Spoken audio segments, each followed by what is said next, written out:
नमस्कार। कार्यक्रम ख़ास मुलाकात में आपका बहुत बहुत स्वागत है। और ख़ास मुलाकात में हमारे साथ भारतीय जनता पार्टी के एक ऐसे सीनियर लीडर हैं जिन पर निगाहें तो हर वक्त मध्य प्रदेश में सबकी रहती ही हैं, लेकिन वो एक ऐसे नेता हैं जिनका आत्मविश्वास, उनके आत्मविश्वास की खनक, चुनावी प्रबंधन और चुनावी रणनीति की उनकी समझ और राजनीति को जिस स्टाइल से और जिस तरीके से वो हैंडल करते हैं, ये बताता है कि वो राजनीति के एक माहिर खिलाड़ी तो हैं ही। और मध्य प्रदेश के अगर आप बीते करीब करीब 1.5 दशक के यानी 15 साल के घटनाक्रम को देखेंगे भारतीय जनता पार्टी के, तो वहाँ आप उनका नाम और उनकी छाप को हमेशा पाएंगे। मौजूदा सरकार में जो चौथी बार है मध्य प्रदेश में बीजेपी की, उसमें वो एक बेहद अहम भूमिका में है। सरकार में वो नंबर 2 हैं। और इसी के साथ ग्वालियर चंबल की राजनीति के डोमिनेंस की बात करें अगर हम उनके, या फिर चुनावी प्रबंधन और चुनावी रणनीति जिसका जिक्र उनके साथ बार बार आता है, तो वो अपनी एक ख़ास भूमिका के साथ हमेशा सामने आते हैं। और खुलकर बोलना, बेबाकी से बोलना, ये मैं नहीं कहूँगा कि वो परवाह नहीं करते हैं। परवाह उनके मन में अपनी भूमिका, राजनीति के मूल्य, संयम, मर्यादा सबके प्रति बनी रहती है, लेकिन उनकी दो टूक और खरी खरी जो है वो बहुत स्पष्ट होती है। कुछ आपने अंदाज़ा लगाया हो अगर और नहीं लगा पाए हों तो मैं बताता हूँ। हमारे साथ हैं senior cabinet minister doctor Narottam Mishra. बहुत स्वागत करता हूँ डॉक्टर साहब। बहुत बहुत धन्यवाद जी। सीधे चूँकि राजनीतिक इस समय बिल्कुल एक उफान और तूफ़ान है मध्य प्रदेश में, और आप बहुत शांति से इस तूफ़ान को देख भी रहे हैं, और जहाँ आपको लगता है कि ये हस्तक्षेप का समय है वहाँ आप हस्तक्षेप करते हैं। इसलिए मैं सीधे बिना किसी औपचारिकता के राजनीतिक प्रश्न पर आता हूँ। कमलनाथ जी और राहुल गांधी को लेकर आपका एक बयान बहुत चर्चा में है अभी, जिसमें आपने कहा है कि इनके बीच में बनती नहीं है। ये एक राजनीतिक आरोप है या इसके पीछे आपने कुछ ऐसा देखा भी है जिसको लेकर आपने ये बेहद गंभीर आरोप लगाया? राहुल गांधी जी से 2 साल पहले इन्होंने बुलवाया कि 10 दिन के अंदर किसान का 2 लाख रुपए कर्जा माफ़ कर देंगे। ये भी बुलवाया कि अगर नहीं कर पाए तो मुख्यमंत्री बदल देंगे। मुख्यमंत्री तो नहीं बदला, राष्ट्रीय अध्यक्ष बदल गया। उसके बाद में लोकसभा का जब परिदृश्य बदला और राहुल गांधी जी इस्तीफा दे रहे थे,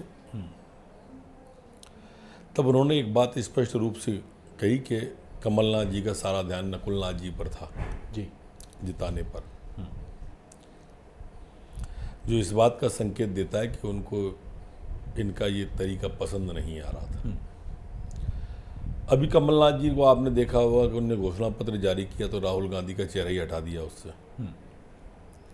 कल राहुल गांधी जी बोली दी है कि माफ़ी मांगना चाहिए जी, और उन्होंने जवाब भी दे दिया किस बात की माफ़ी मांगूं। कमलनाथ जी भी ऐसे बेबाकी से बोलते रहे, सरकार इसी बोलने के कारण गई कि आ जाएं सड़क पे, तो वो तो नहीं आए महाराष्ट्र सड़क पे, इनको सड़क पे ला दिया उन्होंने। उम्र हावी हो रही है, जिद पे आ जाते हैं। राष्ट्रीय नेतृत्वता चाहते तो धीरे से कह सकते थे कि ठीक है, नेतृत्व की जैसी इच्छा है करूँगा, भले करते ना करते ये अलग बात है, या नेतृत्व से बात करूँगा।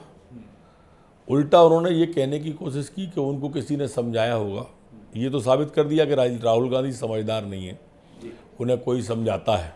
तो ये सब चीज़ों को अगर अपन देखते हैं बारीकी से तो महसूस होता है कि ये अब चला चली की बेला है कमलनाथ जी की। गांधी परिवार के वो काफ़ी नज़दीक रहे ऐसा आप लोग बताते हैं। मेरा कभी कमलनाथ जी से निकट का संपर्क नहीं रहा जी, पर वो निकट के रहे ऐसा लोग बताते हैं। पर जितना मैंने दूर रह के गांधी परिवार को समझा है, गांधी परिवार इस स्थिति में माफ़ नहीं करता किसी को, उसके स्वभाव में नहीं है ऐसा जी। वो स्टेटस खो देता है पर माफ़ नहीं करता। जिस तरह के राहुल बाबा हैं, उससे लगता है कि अब आने वाला कल कोई आए, कांग्रेस से आए या कोई बाहर का आए, पर कमलनाथ जी नहीं रहेंगे। ये आप मानते हैं कि कांग्रेस में लीडरशिप के लेवल पे एक बड़ा चेंज आप देख रहे हैं आगे? डबरा का उनका भाषण आइटम वाला वाटरलू साबित होगा कमलनाथ। ये बड़ा आपने एक बड़ा आपका लैंडमार्क स्टेटमेंट है डॉक्टर नरोत्तम मिश्रा का कि ये कांग्रेस के लिए और कमलनाथ जी के लिए वाटरलू साबित होगा। देखते हैं, वक्त बताएगा कि कितना इस बात में कितनी सच्चाई है जो डॉक्टर मिश्रा का एक बेहद गंभीर आरोप है। सर, आपने आपकी पार्टी के एक सीनियर लीडर जो कांग्रेस से बीजेपी में आए हैं, बिसाहू लाल जी के लिए आपने माफ़ी मांगी। बयान उनका भी बहुत चर्चा में रहा और माना गया कि उसकी भी ग्रेविटी, उसकी भी गंभीरता कमलनाथ जी ने जो बात कही है उससे कम नहीं थी, कुछ लोग तो कहते हैं ज़्यादा ही थी। आपने तुरंत माफ़ी मांग ली, लेकिन क्या बिसाहू लाल जी को खुद इस पर कुछ नहीं कहना चाहिए? हमने सुना है कि फिर वो कह रहे हैं मैं तो अपनी बात पे कायम हूँ। क्या पार्टी संगठन की तरफ से, हालांकि ये आपका विषय नहीं है, लेकिन फिर भी बीजेपी जिस तरह नैतिकता, शुचिता की बात करती है और इमरती देवी के सब्जेक्ट को उठाया है, तो बिसाहू लाल सिंह जी को ही नहीं, तमाम नेताओं को ये मैसेज जाना चाहिए कि आप कोई ऐसी गलती ना करें। बड़े हैं मुझसे उम्र में, इसलिए मैं कोई कमलनाथ तो हूँ नहीं कि जिद पे अड़ूंगा।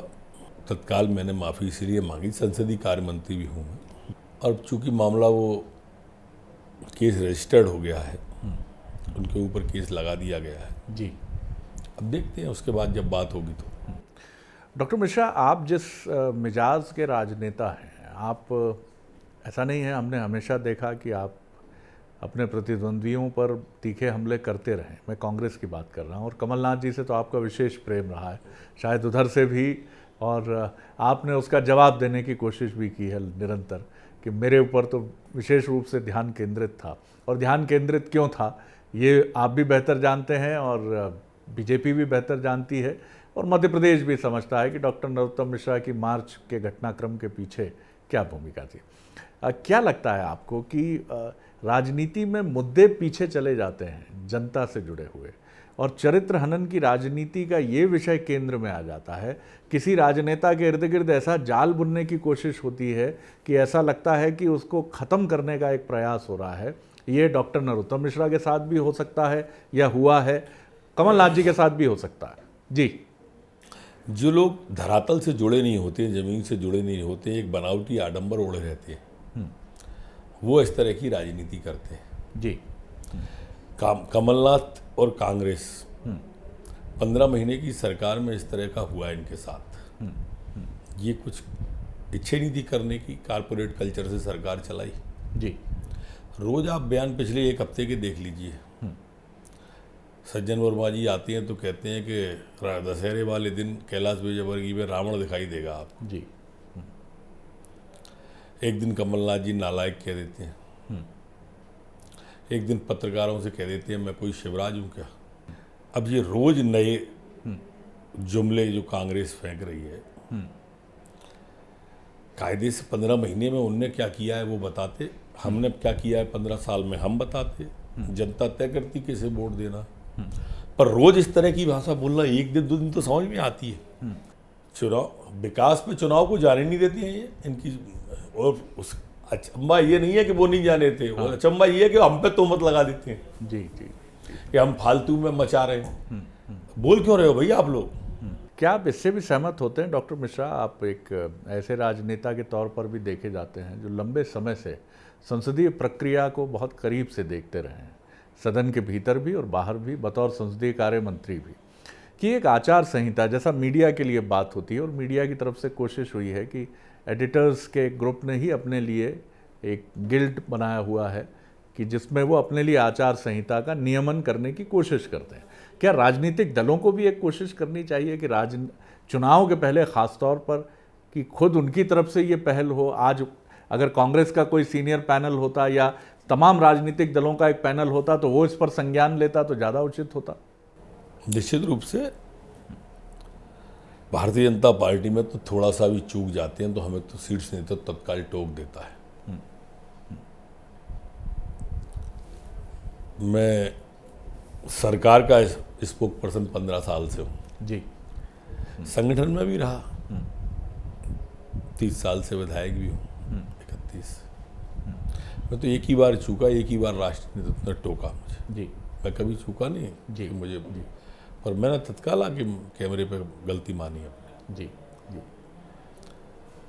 कभी कभी हो जाता है, वाणी से कुछ ऐसे शब्द निकल जाते हैं कि जो मन नहीं चाहता और निकल जाते हैं, तो गलती स्वीकारने में मैं बुराई नहीं मानता।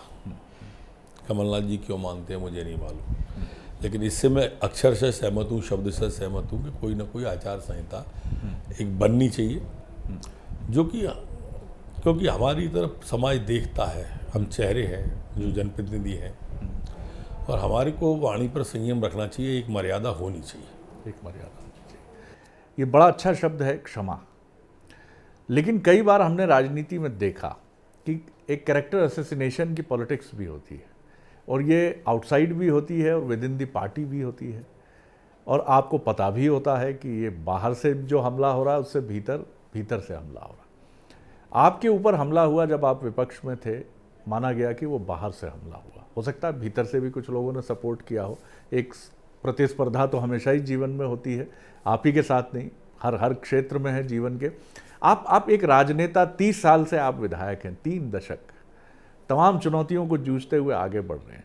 इसके लिए भी क्या आप महसूस करते हैं कि कोई ये आप जनता पर ही छोड़ते हैं कि जनता तय करे कि चरित्र हनन की, अगर आप किसी को लपेटने की कोशिश करते हैं, किसी का करियर समाप्त करने की कोशिश करते हैं, काफ़ी चुनौतियों का सामना आपने किया है बीते समय में। नहीं, ये अच्छा नहीं है, जनता तय नहीं करे।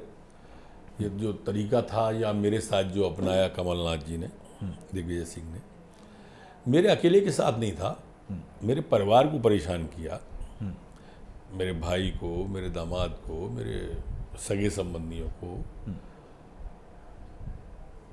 इतने नज़दीक के रिश्तेदार थे, सारे डिस्टर्ब कर दिए थे। मेरे जितने नज़दीक 18 लोग जेल में थे, 2 तो पार्षद अभी भाजपा के हैं, सिंबल पे जीते, अभी भी जेल में, अब भी 1.5 साल हो गया उनको जेल में, और बिल्कुल झूठे केस 302 के जी। किसी पे डकैती, किसी पे लूट, किसी पे अपहरण, किसी पे हत्या, जो सर्विस में उसके ट्रांसफर, बुलडोजर चलवा दिए होटलों पे, नेस्त नाबूद कर दिए 5-5 मंजिल के। ये जो है, फिर EOW के माध्यम से कोशिश की गई कि ई टेंडरिंग में नाम आ जाए, फिर हनी ट्रैप में नाम आ जाए, यानी चरित्र हत्या जिसकी आप कह रहे हो, ऐसी कोई कोशिश नहीं थी जो उस सरकार ने नहीं की। माई थी, माई ने सब ठीक किया, पर मैं स्वभाव से दबने वाला जीव था नहीं। वो कोशिश मुझे दबाने की करते रहे, वो जैसे जैसे दबाने की कोशिश करते थे मैं वैसे वैसे उग्र होता जाता था। लेकिन क्या इसके बाद वो कटुता, वो प्रतिशोध की भावना मन में रह जाती है डॉक्टर मिश्रा? मैंने तो नहीं रखी, मैं तो जब वो नेता प्रतिपक्ष बने तो उनके घर गया था, वो मेरी पहली भेंट थी उनसे, एकांत। अच्छा, प्रत्यक्ष रूप से आपकी पहली भेंट थी, लेकिन ये आप ही ने तय किया था कि मैं खुद जाकर उनसे मिलूंगा? मैंने, मेरे ही द्वारा तय था। जी जी।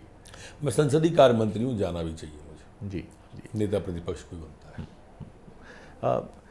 इसको कैसे, क्योंकि मध्य प्रदेश में डॉक्टर मिश्रा आपका बहुत सुदीर्घ अनुभव है, बहुत लंबा अनुभव है आपका, हमने देखा नहीं ये कभी मध्य प्रदेश में इस तरह की राजनीति, क्योंकि आरोप बीजेपी पर भी लगता है कि बीजेपी भी करती है ये प्रतिशोध की बात।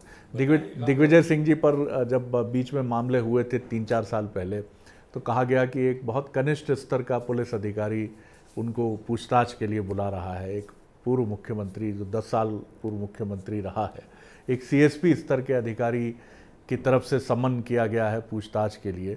ये सारी चीज़ें क्या बढ़ रही हैं? मैं नहीं कहता कौन जिम्मेदार है इसके लिए, लेकिन कहीं तो रोक लगे। बढ़ने की तो बात इसलिए नहीं कह सकते कि अभी हमारा कार्यकाल जो है दूसरा 8 महीने हो गए,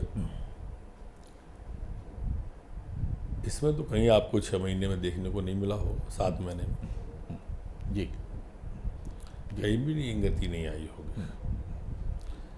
और जो उस समय के मामले की आप जिसकी चर्चा कर रहे हैं, वो क्रिया की प्रतिक्रिया थी।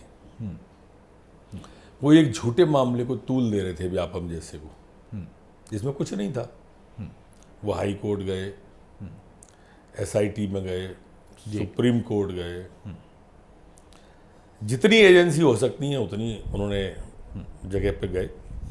तो जिस तरह से वो उस समय भी कर रहे थे, वो तरीका भी ठीक नहीं था। तो इस पर रोक कहाँ से लगे डॉक्टर साहब? नहीं, रोक तो जैसा आपने कहा है कि हम सबको सोचना चाहिए, विचार आना चाहिए। अब जैसे मेरे मन में तो है, पर कभी कभी मीडिया भी इंडिकेट करता है तो ध्यान तो जाता ही है कि नहीं ये ठीक बात है और वजनदार बात है। जी डॉक्टर साहब, बीते 15 साल जो बीजेपी के शासन के रहे और अब ये चौथा मौका है, आगे आपको भी शुभकामनाएं हैं, बीजेपी को भी, आपको भी और कांग्रेस को भी शुभकामनाएं हैं। लोकतंत्र के दोनों पक्ष जो हैं वो मजबूत हों, ये लोकतंत्र की अच्छी सेहत के लिए ज़रूरी है। लेकिन बीजेपी में एक वर्ग है जो आकांक्षी वर्ग है, वो चाहता है सत्ता में अपनी भूमिका, और वो तीसरी और चौथी पीढ़ी का युवा है जो अब धीरे धीरे 40 पार कर चुका है। उसके लिए एक गुंजाइश अब उतनी ताकत से दिखती नहीं। चाचा हमारे यहाँ तय गुंजाइश जी, हमारे यहाँ तो आयु तय कर दी है, किसी पार्टी में नहीं है ये कांग्रेस में होगी। ये आप जी 75 के ऊपर के वहीं अध्यक्ष भी वही हैं, मुख्यमंत्री भी वही हैं, नेता प्रतिपक्ष भी वही हैं। हमारे यहाँ तो 70 के ऊपर ही बाहर है सब। जी जी आपके सामने गौर साहब को हटाया है, नजमा हेपतुल्ला जी का उदाहरण है, कलराज मिश्रा जी का उदाहरण है। 70 के ऊपर जाते हमारे यहाँ तो हटाई। लेकिन ये जो 40 पार करने वाली पीढ़ी है, इसको मौका मिले, इसके लिए भी विधायक के लिए गुंजाइश हो, इसके लिए भी मंत्री पद के लिए गुंजाइश हो, वो बड़ा बेचैन है डॉक्टर साहब। नहीं बेचैन क्यों है, चैन में रहे, वो बिल्कुल गुंजाइश है। हम लोग सब हटेंगे, वो आएंगे जी। कोई ज़्यादा महत्वाकांक्षा नहीं है। जी जी जी। अगर ऐसा कुछ होगा तो सबसे पहले मैं तैयार बैठा रहूँगा, 40 वाले आओ। ये आपका आप फिर एक बार आपका बड़प्पन है कि आप इस दृष्टि से इस बात को बहुत खुले तौर पर कह रहे हैं। जो ये नेतृत्व है डॉक्टर साहब, जिसमें मैं आपको भी शामिल करता हूँ, आप लोग जिस तरह से आगे बढ़ रहे हैं, हर व्यक्ति के पास अपनी एक दृष्टि होती है, एक सोच होती है, और वो उसको लेकर राजनीति में आगे बढ़ने की कोशिश करता है। लेकिन कई बार वो महसूस करता है कि अब अवसर कहीं ना कहीं कुछ सिमट रहे हैं, वो किस तरह से अपनी बात को रखे। इसको लेकर भी आप कुछ सोचते हैं कि राजनीति में इसको लेकर भी व्यक्ति को, क्योंकि हर व्यक्ति के पास अपनी दृष्टि है, अपना विजन है, क्या आप महसूस करते हैं भारतीय जनता पार्टी में उसके लिए पर्याप्त जगह है? आकांक्षा और महत्वाकांक्षा दोनों अपने आप उस विचार के अंदर समाहित हो जाती है, तिरोहित हो जाती है और बंधन के अंदर चलने लगता है। जी, एक जी। दूसरा, हमारे यहाँ जो सबसे अच्छा सिस्टम है वो संगठन मंत्री की जो प्रथा है जी, वो इतनी अच्छी है कि ये बड़े आराम से व्यक्ति जाके अपनी बात सही जगह पे पहुंचा सकता है। विचार की ओर से आया हुआ व्यक्ति होता है, इसलिए यहाँ कोई दिक्कत नहीं आती है। समझाया भी हमको यही जाता है कि पैसा और व्यक्ति में अगर चुनना पड़े तो आप पहले व्यक्ति को चुनिए, और व्यक्ति और पार्टी में पहले चुनना हो तो पहले पार्टी चुनिए, और पार्टी और विचार में अगर किसी को चुनना है तो विचार को चुनिए। विचार को चुना जी। इसलिए विचार की कोई दिक्कत ऐसी है नहीं। तो आप महसूस करते हैं कि जीवन में एक इस किस्म की प्रशिक्षण की व्यवस्था भारतीय जनता पार्टी में है कि जहां द्वंद्व पैदा तो जरूर होते होंगे, लेकिन उनके समाधान की प्रणाली बड़ी मजबूत है, बहुत मजबूत है, और ऐसा कोई द्वंद्व भी नहीं है। कुल मिला के विचार पे काम करने वाला दल तो देश में एक ही बचा है वर्तमान में, बाकी या तो दलदल हो गए हैं या होने वाले हैं। आपसे कुछ समय पहले जब बात हुई थी तो आपने कहा था कि मध्य प्रदेश में किसी तीसरे राजनीतिक दल के लिए ज़मीन साफ हो रही है। इसको आप कुछ और स्पष्ट करेंगे? उस समय मैं भी ये सोचता रहा आपके उस बयान के बाद की बात आपकी बड़ी महत्वपूर्ण है। आप 2-3 दिन में ही देखोगे जी। मैं लंबा नहीं कह रहा, 2-3 दिन कह रहा हूँ। इस चुनाव 3 तारीख की वोटिंग के पहले जी आपको सुखबुगाहट कांग्रेस में दिखाई देने लगेगी। आप ये संकेत कर रहे हैं कि कहीं कुछ दो फाड़ हो सकती है कांग्रेस में? नहीं, दो फाड़ तो नहीं होगी, पर वो फटने के लिए उदय हो चुके होंगे, वो बीज अंकुरित हो जाएंगे 2-3 दिन के अंदर। ऐसा राहुल गांधी जी के बयान के बाद से लगभग स्पष्ट है। माणक भाई का भी बयान उसी दिशा को गया है। मैंने सुबह बोला था, उनने दोपहर में बयान दे दिया। मैंने उनसे नहीं बोला था, टीवी पे बोला था। आपने ये संकेत किया था कि कांग्रेस में असंतोष की सुखबुगाहट। आप देखिए, ये रुकेंगे नहीं। हाँ, रुक सकते नहीं है, क्योंकि जब एक ही व्यक्ति सारे पद लेने को बैठा हो तो लगेगा ही बुजुर्गों के नेता कमलनाथ, युवाओं के नेता नकुलनाथ, बाकी कांग्रेस अनाथ, ये स्थिति हो जा रही है। सारे 3 पद लिए बैठे हैं इस समय। इससे विद्रोह होता ही है। खुद भी क्वारंटाइन रहते हैं, कम से कम मिलना। 11:30 का एक मुहूर्त तय है, पहुंचेंगे 11:30 पे या उड़ेंगे 11:30 पे। 11:30 सब जरूर होगा उसमें। तो ये आपने रिसर्च अच्छा कर रखा है? आप देख लो प्रोग्राम पिछले 15 दिन के। जी, 15 दिन के प्रोग्राम आप उनको उठा लो, वो तो उस पर ही निकल आएंगे आपके मोबाइल पे। जी, सवेरा 11:30 पे होगा वो। या तो उड़ रहे होंगे 11:30 पे, या उतर रहे होंगे 11:30 पे। हर प्रोग्राम 11:30 पाए, जो भी बताया हो उनके तांत्रिक। आपने ये भी अध्ययन कर लिया है कि किसी तंत्र प्रक्रिया से भी संचालित हुआ जा सकता है? निश्चित रूप से। जी जी जी जी। और इसलिए वो जैसे भी हों स्वस्थ रहे, पर मेरे ख्याल से कि अब बेला चला चली की है। सर मैं फिर चुनाव की तरफ आता हूँ। ग्वालियर चंबल की राजनीति इस समय मध्य प्रदेश में धुरी बनी हुई है, एक्सिस बनी हुई है और कई चमकते चेहरे हैं वहाँ से।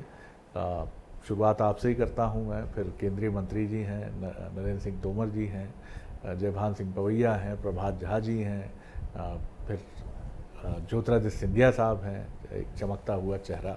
और इसी ग्वालियर चंबल से मध्य प्रदेश की सरकार के लिए स्थायित्व का जनादेश भी निकल सकता है या फिर वो चुनौती भी बन सकता है, दोनों ही चीज़ें हो सकती हैं। ये 10 नवंबर बताएगा। आपका क्या दावा है, आप क्या क्लेम करते हैं? और ग्वालियर चंबल की नब्ज़ को आप बहुत अच्छे से समझते हैं, वहाँ की सीट्स पर आपका होल्ड बहुत तगड़ा है। क्या अगर आपका दावा है कि बीजेपी का एज है, अपर हैंड है, तो क्यों डॉक्टर साहब? सर जी, स्थायित्व निकल सकता है, ये सच है, लेकिन चुनौती कोई नहीं है। अच्छा जी। लड़ाई स्थायित्व की ही हो रही है। सरकार तो वैसे भी है हमारी बनी हुई, और 114 है, हम निर्दलीय और बसपा सपा मिला लें तो कुल एक ही सीट चाहिए हमको जी। 115 हो जाएगी एक सीट आते ही। जी हम सरकार में। सर ये इक्वेशन मुझे एक बार फिर से समझाइए, क्योंकि ये आप ये एक बड़ी बात आप कह रहे हैं कि हम अभी 114 है, 107 अभी हम हैं। हाँ 107 हैं आप। सपा बसपा निर्दलीय हमको विधानसभा में 3 बार समर्थन कर चुके जी, तो 114 हुए। जी ठीक है, एक सीट और आ गई तो 115 हो गए, 115 हो गए। जी जी मतलब 50% हम हो गए ना। बिल्कुल ठीक है। बनी हुई सरकार है, वो कैसे हटेगी? हाँ, एक बात। हाँ ठीक है। लेकिन आपने जो पहले कहा कि पार्टी ने आदेश है स्थायित्व का, हम चाहते हैं स्थिर सरकार मिले, लूली लंगड़ी अपंग सरकार न हो, समर्थन से बनी हुई सरकार न हो। जी इसलिए सरकार बनाने का नहीं, सरकार चलाने का चुनाव है। आप कैसी सरकार चलाना चाहते हैं प्रदेशवासी?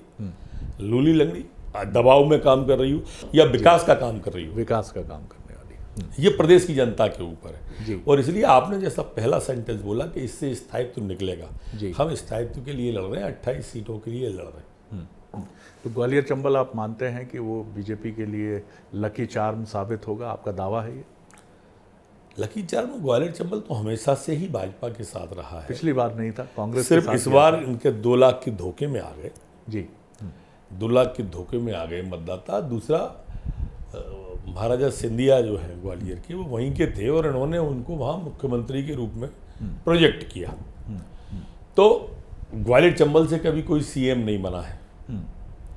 तो एक लोगों की आकांक्षा जागी और इनने दोनों धोखे दिए पब्लिक को। उन दोनों धोखों का बदल लेगी कांग्रेस से अभी इसी चुनाव में 3 तारीख को पब्लिक।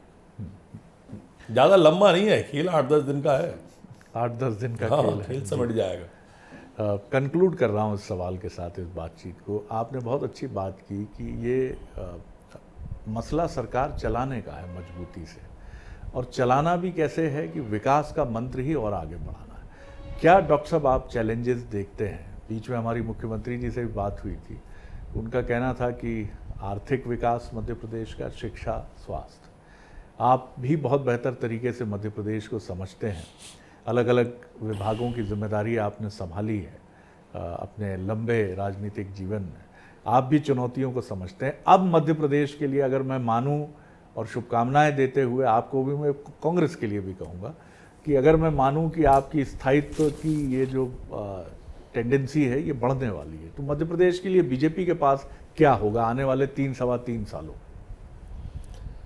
अभी तो सर जी क्या है कि जो एक तो 15 महीने का इनका गड्ढा और फिर लॉकडाउन, ये 2 चीज़ ऐसी आई। हमने इस बीमारू प्रदेश को, जो दिग्विजय सिंह ने हमें दिया था बीमारू प्रदेश, बीमारू से अभिप्राय, आप साक्षी हो, आप चौथे स्तंभ हो।